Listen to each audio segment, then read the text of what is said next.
목적으로서의 양적 성장, 교회 부흥, 교회 성장이 오늘날과 같은 교회의 세속화, 거룩성과 교회다움의 상실로 이어졌음은 주지의 사실입니다. 교회가 새로워져야 한다는 주장이 제기된 것은 어제 오늘 일이 아닙니다. 오래전부터 교회가 새로워져야 한다고 저마다 주장했습니다. 그런데 교회는 한 번도 새로워져 본 적이 없습니다. 교회가 새로워져야 한다는 당위성은 모두가 인정함에도 불구하고 현재 자기중심적인 신앙생활의 안일함에 안주해서 교회가 새로워진다는 것이 구체적으로 무엇을 의미하는지 생각해 보지 않거나 아니면 아예 생각해 보려 하지 않았기 때문일 것입니다. 연동교회는 이 아름다운 건물이 아닙니다. 교회는 건물이나 제도가 아니라 주님의 부르심을 받은 사람들의 모임입니다.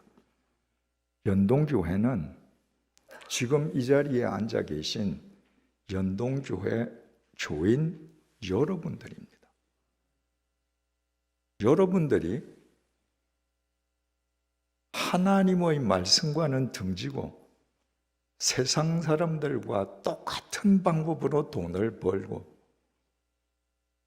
세상 사람들과 똑같은 방식으로 축제하는 것을 자랑으로 여기고 그것을 복받았다고 여기고 세상 사람들과 똑같은 방식으로 자식을 공부시키고 출세시키려 하고 하나님께 11조하고 헌금하는 것으로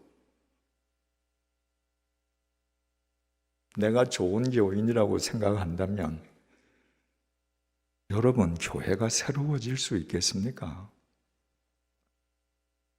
내가 새로워지지 않고 하나님께 11조하고 감사 헌금하고 주일 예배에 참석해서 내가 바른 신앙생활을 한다고 생각하는 것은 그건 하나님을 돈에 걸신 들린 거지로 생각하는 것입니다. 하나님은 여러분 돈을 필요로 하지 않습니다. 온 세상이 다 하나님 것인데 왜 하나님이 여러분 주머니 돈을 필요로 하시겠습니까? 하나님께서 정말 돈을 필요로 하는 신이라면 베이조스 무슨 스티브 잡스 고인이 됐지만 그런 몇 사람만 하나님께서 구원하시면 여러분이 내는 평생의 헌금보다 더 많은 돈이 되지 않겠습니까? 연동교회가 새로워져야 한다는 것은 여러분들의 교회 밖 일상의 삶이 새로워져야 되는 것을 의미합니다. 올 가을에 각 교단마다 총회가 다 끝났습니다. 각 총회 보고서를 종합한 기사를 보면 한국에 있는 수없이 많은 교단 가운데에 6개 주요 교단, 예장통합, 예장합동, 기독교 장로회, 고신, 감리회, 기독교 성결교 이 6개 교단의 교인만 지난 1년 동안에 40만 명이 줄었습니다. 지난 10년 동안 그 6개 교단에 176만 명의 교인이 감소되었는데 작년 1년 한 해 동안만 40만 명이 줄었습니다. 작년 2, 3월부터 코로나19로 인해서 온라인 예배를 드리지 않았습니까? 많은 분들이 예배당에 나와서 예배 드리지 못했습니다. 예배당에 출석하지 않는 사람이 40만 명이 줄었다는 얘기가 아닙니다. 아예 교회를 떠나버린 사람이 40만 명입니다. 여러분, 10년, 20년 후에 과연 대한민국에 기독교가 존재할까요? 존재한다면 어떤 모양일까요? 약 10년 전에 영국 요크에서 영국 성공회 총회가 열렸습니다. 그 해 영국에 있는 성공회 교인들의 나이를 따지니까 평균 연령이 60세가 넘었습니다. 교인들 연령이 평균 60세가 넘었다는 건 무슨 얘기입니까? 20년 지나면 물리적으로 성공회는 이 지구상에서 없어진다는 말입니다. 그래서 그 총회에서 어떻게 해서든지 성공회 교인 수를 늘리는 것에 최선을 다한다고 총회적으로 결의했지만 지난 근 10년 동안 영국 성공회 교인은 또 더 줄었습니다. 한국 교회는 오래전에 쇠퇴해간 유럽 교회의 전철을 밟고 있습니다. 그러나 정작 교회는 위기감을 느끼지 못합니다. 수많은 사람들이 교회를 떠나가는데 10년 후에, 20년 후에도 교회는 건재하겠지 라고 생각합니다. 교회를 이 지경으로 만든 것, 교회가 이런 위기에 직면하게 한 것, 그것은 전적으로 제 자신을 포함한 이 땅 목사들의 책임입니다. 그렇다고 이 위기에서 교인들은 자유로울 수 있는가? 그런 것도 아닙니다. 목사들이 이 위기의 공범들이라면 교인들은 동조자 내지 방관자들이었습니다. 우리가 어떻게 회개할 것인가? 교회를 이렇게 만든 주님의 몸된 교회를 이렇게 쇠퇴하게 만든 이 잘못을 어떻게 회개할 것인가? 그것은 말로 해서는 안 됩니다. 방법은 한 가지입니다. 교회를 새롭게 하는 것입니다. 그렇다면 교회를 새롭게 한다는 것은 구체적으로 어떻게 한다는 것인가? 무엇보다도 먼저 교회를 새롭게 한다는 것은 교회가 광야 교회가 되는 것입니다. 이스라엘 백성들은 메시아께서 이 땅에 강림하시기를 열망했습니다. 그런데 메시아가 이 땅에 강림하실 것을 알고 그 길을 예비했던 사람들은 예루살렘에서 하나님의 말씀으로 밥 벌어 먹고 살고 부귀영화를 누리고 온갖 종교 권력을 누리던 대제사장들,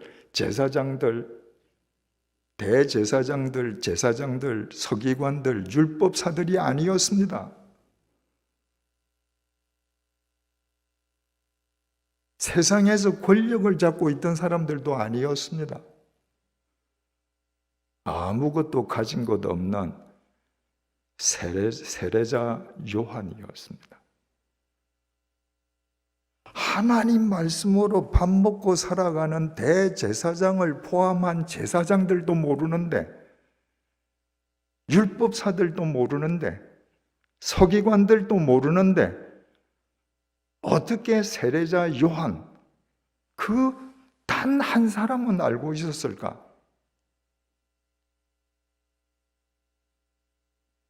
누가복음 3장 1절에서 2절 말씀을 한번 잘 들어보십시오. 디베rio 황제가 통치한 지 15해 곧 본디오 빌라도가 유대의 총독으로, 헤롯이 갈릴리의 분봉왕으로, 그 동생 빌립이 이두레와 드라고니 지방의 분봉왕으로, 루사니아가 아빌레네의 분봉왕으로, 안나스와 가야바가 대제사장으로 있을 때에 하나님의 말씀이 빈 들에서 사가랴의 아들 요한에게 임한지라. 이 짧은 본문 속에 8명이 등장합니다. 대로마 제국 황제 디베료, 유다 총독 본디오 빌라도, 분봉왕 헤롯 안티파스, 헤롯 빌립, 루사니아, 대제사장 안나스, 가야바, 그리고 세례자 요한입니다. 세례자 요한 한 사람을 제외하면 나머지 7명은 그 시대 혹은 자기가 통치하는 지역의 제1인자들입니다. 그 시대에서, 그 지역에서 그들과 감히 견줄 수 있는 사람들은 아무도 없었습니다. 그들에 비하면 세례자 요한은 거지와 같았습니다. 집도 없었습니다. 요즘 말로 저금 통장 없었습니다. 변변한 옷도 없었습니다.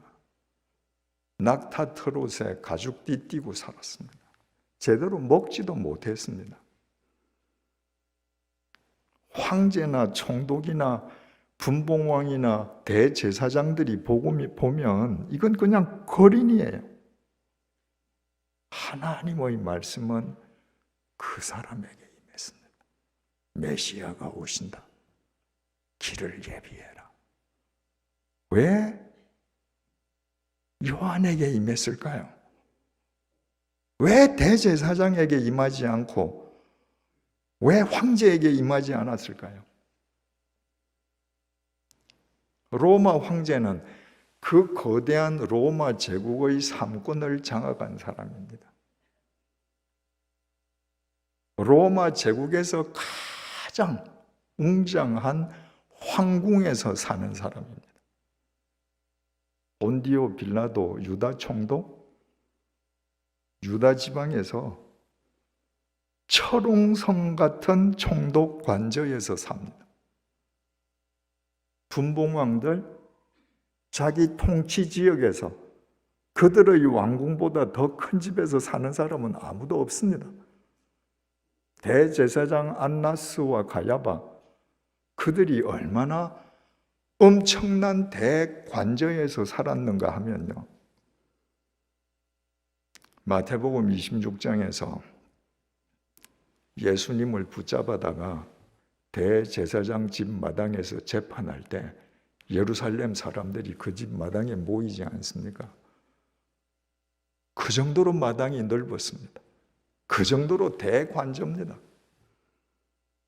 여러분, 이 7 사람들은 그 거대한 왕궁에서 집만 큽니까? 호화 가구겠지요.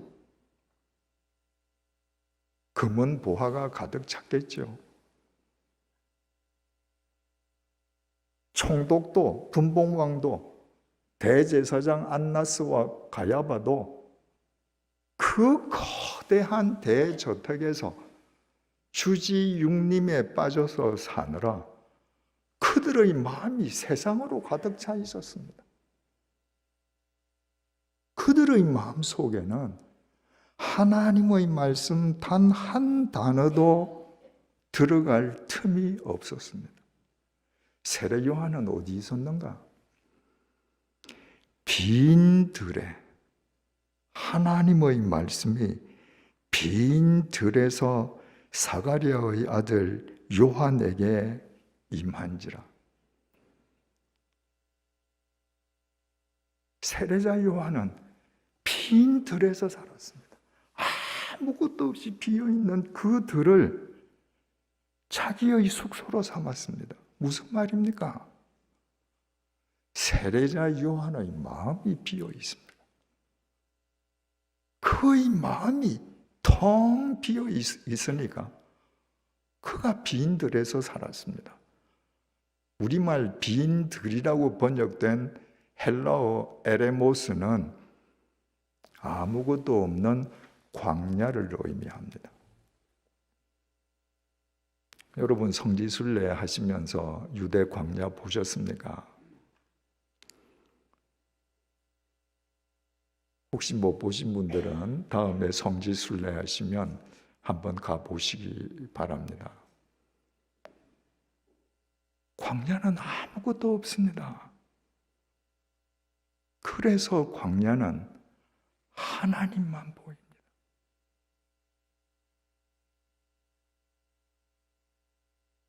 요한은 그런 데서 살았습니다. 당시 광야, 풀 한 폭이 나지 않아서 불모지, 사람이 살 수 없는 죽음의 땅과도 같은 광야에 들어가서 사는 사람들은 세 부류가 있었습니다. 첫째 부류는 도망자들입니다. 큰 범죄를 저지르고 도시에 있으면 잡혀서 죽을 거니까 광야로 숨어서 사는 겁니다. 그러면 얼핏 질문이 생기죠. 아니 그 불모지 땅에서 어떻게 숨어서 사나? 뭐 먹고 사나? 우리나라처럼 습식 문화는 광야에 가서 숨어서 못 삽니다. 유대인들은 건식 문화입니다. 우리처럼 쌀을 물에 넣어서 끓이고 된장국 끓이고 이러고 밥 먹지 않거든요. 그들은 마른 빵 먹습니다. 근데 그들이 굽는 빵은요, 우리가 베이커리에 가서 구할 수 있는 손바닥만한 빵이 아니라 큰 빵 덩어리입니다. 그거 뜯어 먹는 거예요. 그러니까 이런 큰 빵 덩어리 몇 덩어리 짊어매고 가죽 부대에 물 한 부대 들고 광야 동굴에 가서 숨으면 꽤 오랫동안 숨어 살 수 있는 겁니다. 광야에 찾아 들어가서 살던 두 번째 부류는 강도들입니다. 어쩔 수 없이 광야를 지나가는 행인들을 등쳐먹는 사람들입니다. 누가복음 10장 선한 사마리아 사람 비유에 나오는 내용을 보면 어떤 사람이 예루살렘에서 여리고로 내려가다가 강도를 만났는데 하지 않습니까? 예루살렘에서 여리고로 내려가는 중간에 유대 광야가 있습니다. 그 광야에서 강도를 맞은 겁니다. 바로 그런 행인들을 등쳐먹는 강도들이 광야에 모여 있었습니다. 세 번째 부류는요, 하나님과 동행하기를 원하는 사람들이었습니다. 예루살렘에는 보이는 게 많습니다. 집들이 많습니다. 하나님이 보이지 않습니다.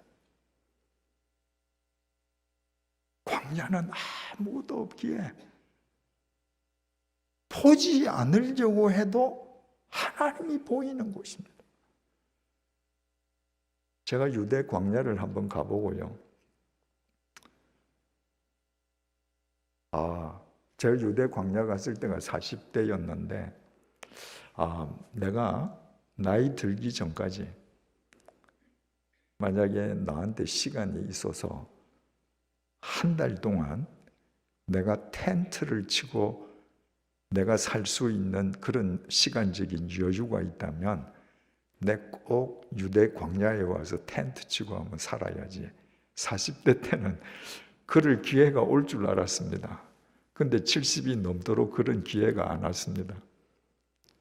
정말 부러운 곳입니다.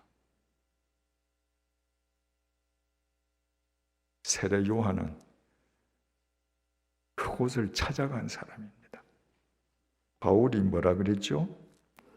고린도후서 4장 18절입니다.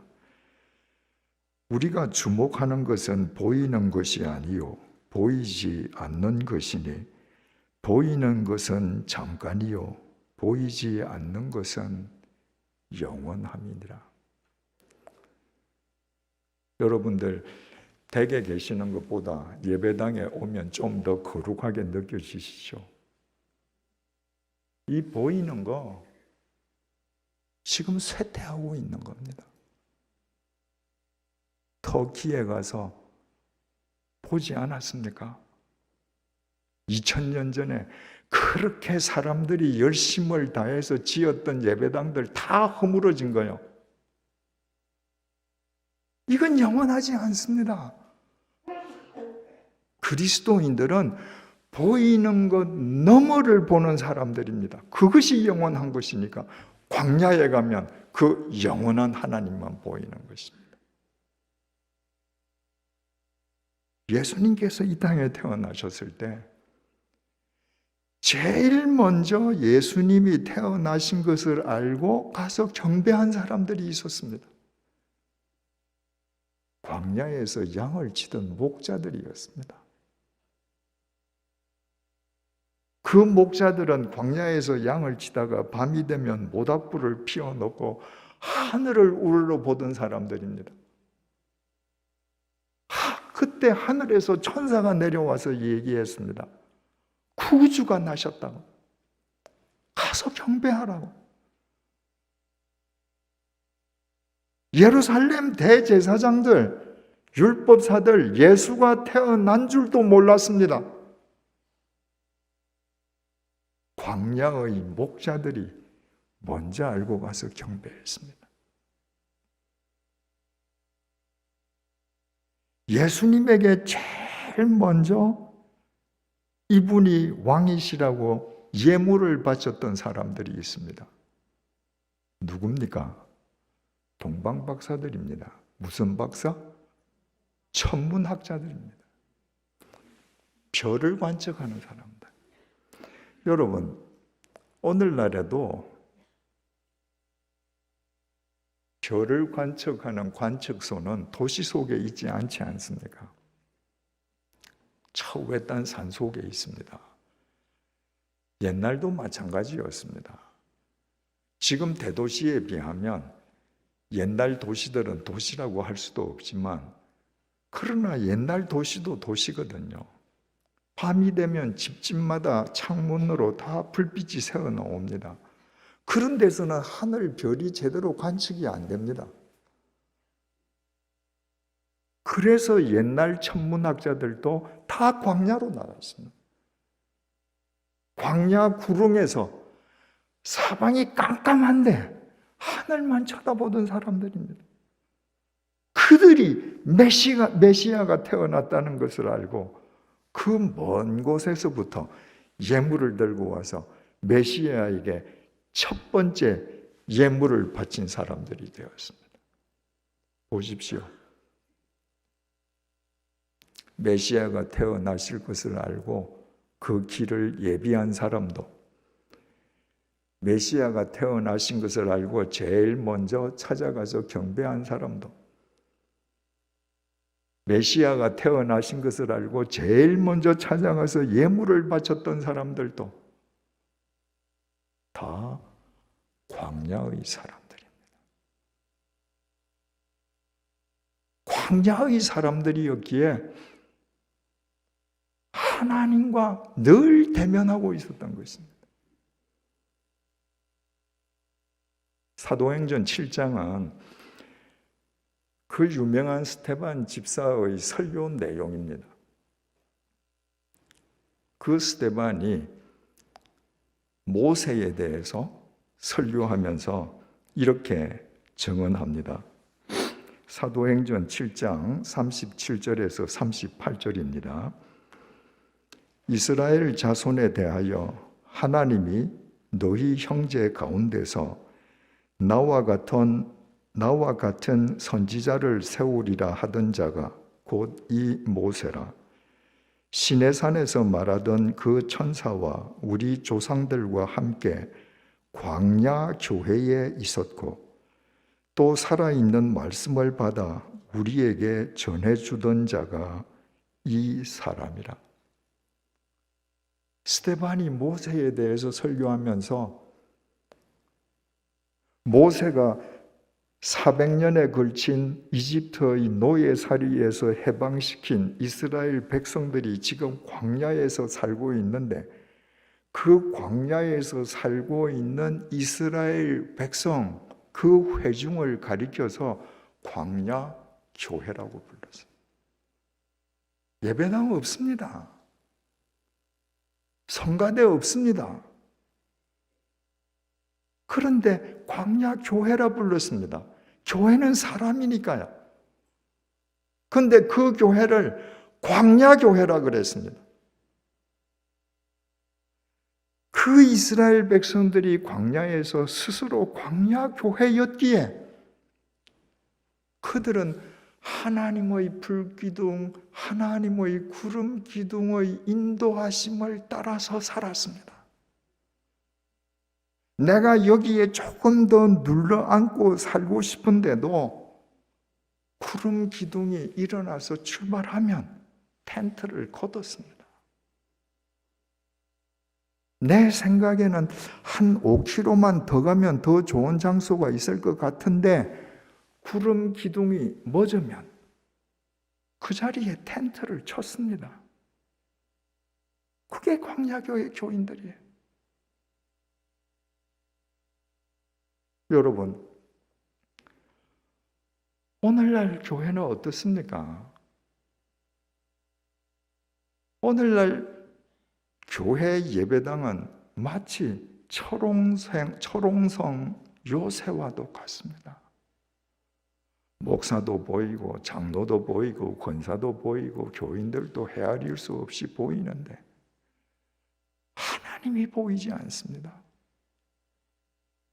하나님이 보이는 교회가 되어야 합니다. 바꾸어 말하면 여러분들 마음속에 있는 세상이 비워지고 여러분들의 마음이 광야가 될 때 이 연동교회가 광야교회가 되고 하나님이 새롭게 하시는 역사가 이루어지게 되는 것입니다. 여러분, 대부분의 사람들이 모세가 방주 속에 40일 있었다고 착각합니다. 그렇지 않습니다. 40일은 비가 왔던 날수가 40일입니다. 비가 40일 오고요. 그 40일 온 비가 땅에 창일 찰랑찰랑 했던 날수만 150일입니다. 그리고 그 창이란 물이 다 말라서 지구 표면이 드러날 때까지 또 많은 날이 걸렸습니다. 창세기에 의하면 모세가 600세 되던 해 2월 10일 날 방주 안으로 들어갔습니다. 그리고 방주에서 나온 날이 601세 되던 해 2월 27일입니다. 그러면 모세가 방주 속에 얼마나 있었습니까? 네? 죄송합니다. 노아가 방주 속에 얼마나 있었습니까? 1년 17일 있었습니다. 사람들이 또 노아의 방주에 대해서 착각하는 건요, 노아가 방주 속에 있을 때 그곳은 천국의 모형이었을 것이다. 여러분, 그랬을까요? 하나님께서 모세가 방주 속에 들어가기 전에 죄송합니다. 예. 아까 스데반 모세를 해놓으니까 자꾸 혼동이 됩니다. 노아가 방주로 들어가기 전에 내가 땅에 기는 모든 짐승을 방주로 보낼 테니까 너는 그 짐승이 먹을 양식도 준비하라고 하셨습니다. 그래서 노아는 1년 17일 동안 짐승들이 먹을 양식을 다 준비해서 방주에 넣었습니다. 여러분, 창고에다가 호랑이 먹는 양식, 코끼리 먹는 양식, 고양이 먹는 양식 쫙 풀어놓고 니네들 매일 부패로 먹어라. 그럴 리가 없지 않습니까? 노아 8식구가 매일 양식 줘야 합니다. 그 많은 짐승들. 그 많은 짐승들이 배설하는 오물은 어떻게 해요? 그 냄새는 얼마나 역겹습니까? 그 짐승들이 방주 속이라고 조용합니까? 짐승 한 마리가 울면 다 따라 울겠죠.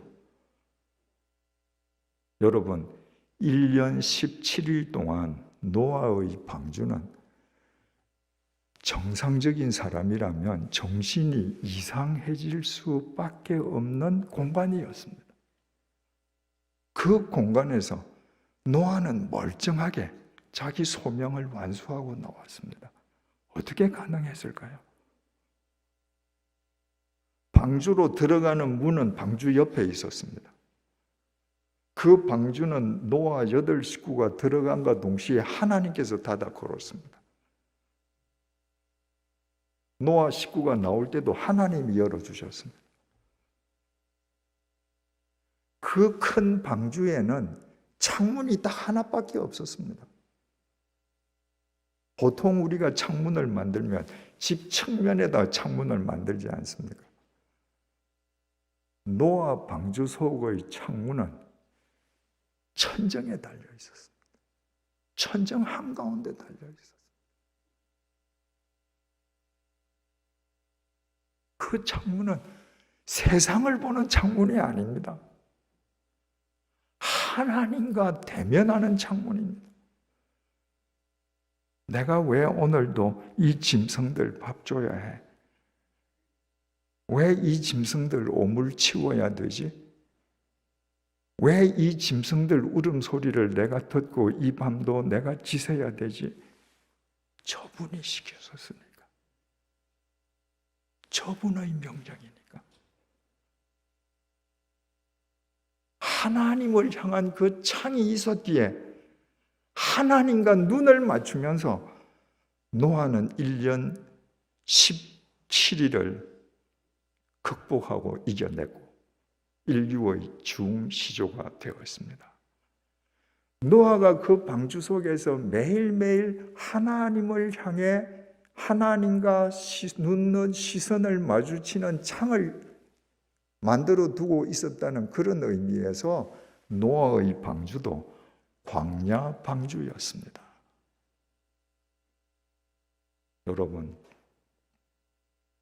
여러분 자신이 광야 방주가 되십시오. 광야 교회가 되십시오. 이제까지 이 도시에 고정되어 있는 여러분의 시선을 거두어서 하늘을 향해 보십시오. 땅을 보십시오. 머지않아 여러분들 한 줌의 흙으로 돌아갑니다. 그 땅을 보면서 내 육체가 한 줌의 흙으로 썩어 문드러질 때 나를 영원히 살려주실 하나님, 저분을 바라보는 한 사람 한 사람이 광야 교회가 될 때 연동교회는 세상을 새롭게 하는 광야 교회가 될 것입니다. 광야 교회가 된다는 것을 조금 더 깊게 들어가서 설명하면 광야 교회가 된다는 것은 아웃사이더 교회가 되는 것입니다. 세례 요한은 본래 제사장 사가랴의 아들입니다. 세례 요한의 아버지 사가랴는 예루살렘에 있는 많은 제사장들 중에서도 반차를 따라서 예루살렘 성전에 들어가서 직접 직무를 행할 정도로 상당한 위치에 있는 제사장이었습니다. 여러분, 상당한 위치에 있는 2000년 전 제사장들 다 잘 살았습니다. 제사장은 세습되지 않았습니까? 요한은 가만히 있으면 아버지 제사장직 세습하는 겁니다. 그리고 평생 제사장직 이용해서 종교 권력 휘두르고 호의호식하면서 자기 종교 야망 이룰 수 있습니다. 그런데 그 요한이 예루살렘 인사이더의 그 자리를 버리고 스스로 예루살렘 밖 아웃사이더 광야로 갔습니다. 왜? 예루살렘 안에 살고 있는 예루살렘 인사이더들의 논리로는 하나님과 바르게 동행할 수 없었기 때문일 것입니다. 요한이 광야에서 아웃사이더로 살면서 요단강에서 사람들에게 세례를 주지 않았습니까? 그랬더니 예루살렘 안에 살고 있는 예루살렘 인사이더들이 요한을 찾아왔습니다. 그들 중에는 경제적으로 부유한 사람들, 세리들, 군인들이 있었습니다. 그들은 다 예루살렘 인사이더의 한 축을 이루는 사람들이었습니다. 그 사람들 향해서 요한이 이렇게 질타합니다. 누가복음 3장 7절에서 9절입니다. 요한이 세례받으러 나아오는 무리에게 이르되 독사의 자식들아 누가 너희에게 일러 장차 올 진노를 피하라 하더냐. 그러므로 회개에 합당한 열매를 맺고 속으로 아브라함이 우리 조상이라 말하지 말라. 내가 너희에게 이르노니 하나님이 능히 이 돌들로도 아브라함의 자손이 되게 하시리라. 이미 도끼가 나무 뿌리에 놓였으니 좋은 열매 맺지 아니하는 나무마다 찍혀 불에 던지리라. 지금 요한이 그들을 향해서 심판의 도끼가 뿌리에 놓였답니다. 지금 너희들 발등에 심판의 도끼가 놓여 있다는 거예요. 너희들은 독사의 자식이라는 겁니다. 당장 회개하라는 겁니다. 여러분, 이 사람들이 예루살렘 안에 가서 살면 어떻게 돼요? 예루살렘 성전에 들어가서 살찐 소와 기름진 양으로 좋은 예물을 제사장한테 바치고 제사 지나면 제사장으로부터 복받았다고 칭찬받는 사람들입니다. 인사이더들 사이에서는 칭찬받는 사람들인데 아웃사이더 요한이 보건대는 하나님의 심판을 받아 마땅한 죄인들이었습니다. 아웃사이더에서 볼 때 인사이더에서 사는 사람들의 가면 속의 실체가 보이는 것입니다. 인사이더로는 보이지 않는 겁니다. 여러분, 그러고 따지고 보면 성경에서 세상을 새롭게 한 사람들 가운데에 인사이더는 없습니다. 세상을 새롭게 한 하나님의 도구들은 전부 아웃사이더들이었습니다. 출애굽한 모세, 노아 아닙니다. 모세입니다. 유대인들을 400년 노예살이에서 해방시켜야 되는데 보십시오. 나일강에서 이집트 공주가 건져서 40년 동안 왕궁에서 살았습니다. 유대인들이 얼마나 이질감 느끼겠습니까? 거기다가 40년 동안 미디안 광야에서 80 노인이 되기까지 양치기 했습니다. 유대인 공동체로 보면 철저하게 아웃사이더였습니다. 그 아웃사이더가 출애굽을 이루었습니다. 이스라엘 역사의 지평을 새롭게 한 다윗은 어떻습니까? 예루살렘 권세 있는 집안의 아들이 아닙니다. 저 변두리 베들레헴 양치기 목자 출신입니다. 골리앗을 무너뜨려서 구국의 영웅이 되지 않았습니까? 그러나 그를 시기한 사울 왕의 칼날을 피해서 10년 동안 광야에서 동가씩 서가숙했습니다.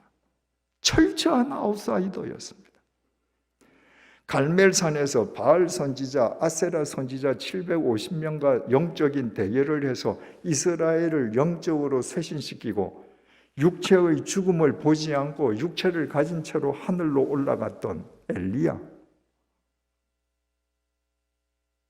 길르앗 벽촌 디셉 출신의 아웃사이더입니다. 구약 성경에서 많은 이적을 베풀었던 엘리사, 그 역시 요단 계곡 농부 출신 아웃사이더입니다. 여러분, 아모스 선지자가 이렇게 외치지 않았습니까? 오직 정의를 물같이 공의를 마르지 않는 강같이 흐르게 할지어다. 공의를 물같이, 정의를 마르지 않는 강물같이. 여러분, 우리나라 민주화 시위 때도 이 구절이 인용이 되었습니다. 이런 혁명적인 하나님의 말씀을 외친다면 예루살렘 도심 한가운데 시위 현장에 있어야 되지 않겠습니까? 그러나 이 아모스는 드로아 목자 출신의 아웃사이더입니다. 여러분, 이 세상에서 아무리 부귀영화를 누린 귀부인이라 할지라도 예수님을 자기 태에서 배워서 낳게 한 성모 마리아보다 더 귀할 수 있을까요? 성모 마리아, 빈민촌 나사렛 아웃사이더입니다. 12제자 중에 인사이더가 있습니까?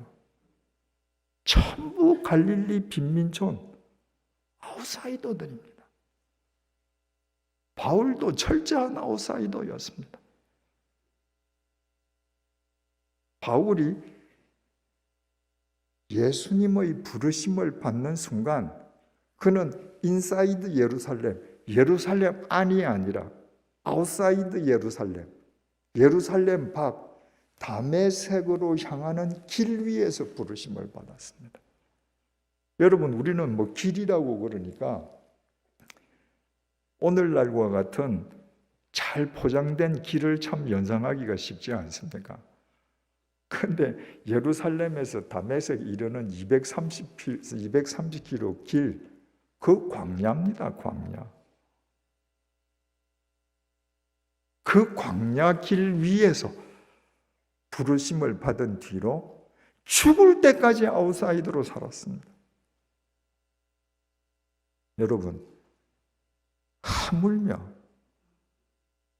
하나님의 독생자로 우리를 구원하러 오신 그리스도께서 외양간 구유에서 아웃사이더 중에 아웃사이더로 태어나셔서 저 갈릴리 그 빈민들 속에서 아웃사이더로 사시다가 왕을 참칭한 대역 죄인으로 십자가에 못 박혀 죽은 아웃사이더였던 것을 생각하면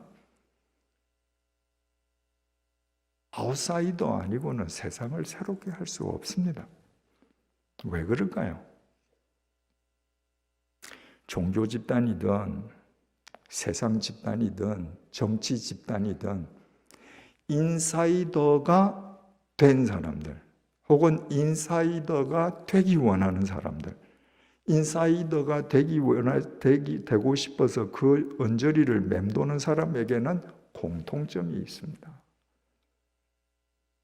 인사이더들은 자기의 기득권을 더 중요시하게 여기는 사람들입니다. 자기의 욕망이 목표로 하는 좌표를 더 중요시하는 사람들입니다. 그걸 중요시하지 않고는 인사이더가 될 수가 없습니다. 그래서 권력지향적이 됩니다. 그들은 누구보다도 종교적인 열심을 갖고 있습니다. 종교 행위의 열심입니다. 그러나 종교심은 신앙심이 아닙니다. 인사이더들이 갖는 그 열심, 헌금 많이 하고 열심히 봉사하는 그 종교심은 하나님을 달래고 얼루어서 내가 원하는 목표를 이루기 위함입니다. 그래서 종교심은 미신입니다. 그렇기 때문에 인사이더들은 세상을 새롭게 하지 못합니다. 그들은 그들의 이해관계는 확충시킵니다. 그들의 이해관계를 확장시키는 만큼 세상은 오염됩니다. 그래서 하나님께서 아웃사이더를 쓰십니다. 인사이더가 될 수 있는 역량을 충분히 가지고 있음에도 불구하고 자발적으로 아웃사이더로 사는 사람들, 그 사람들은 신앙심 때문에 그렇습니다. 신앙심이라고 하는 것은 나의 것을 이루기 위해서 나를 강화하는 것이 아니라 하나님 앞에서 나를 철저하게 포기하는 사람들입니다. 그 아웃사이더들 눈에